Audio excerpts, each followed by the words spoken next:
and welcome to your new summer job at the new and improved Freddy Fazbear's Pizza.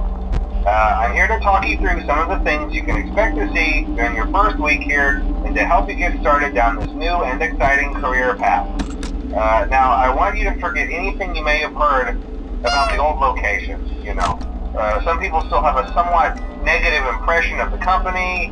That old restaurant was kind of left to rot for quite a while, but I want to reassure you, Fazbear Entertainment is committed to family fun and above all, safety.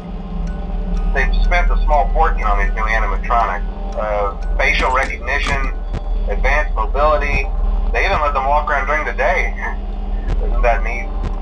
But most importantly, they're all tied into some kind of criminal database so they can detect a predator a mile away. Heck, we should be paying them to guard you.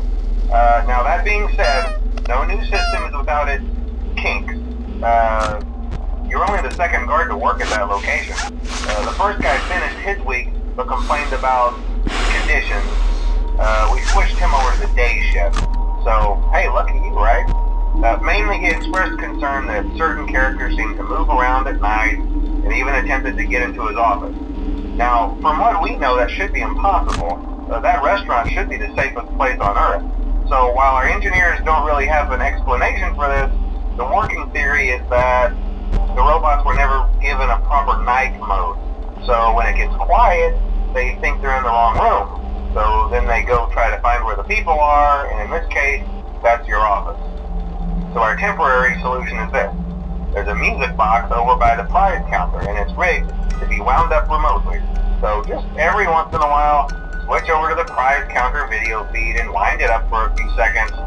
It doesn't seem to affect all of the animatronics, but it does affect one of them.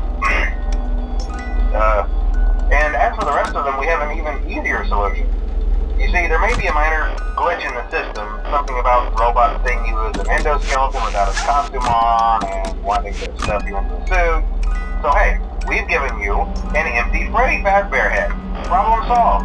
You can put it on any time and leave it on for as long as you want. Eventually anything that wandered in will wander back out. Something else worth mentioning is kind of the quirky modern design of the building. You may have noticed there are no doors for you to close. But hey, you have lights, and even though your flashlight can run out of power, the building cannot. So don't worry about the place going dark. Well, I think that's it. You should be golden. Check the lights, put on the Freddy head if you need to. Keep the music box wound up. Piece of cake. Have a good night, and I'll talk to you tomorrow.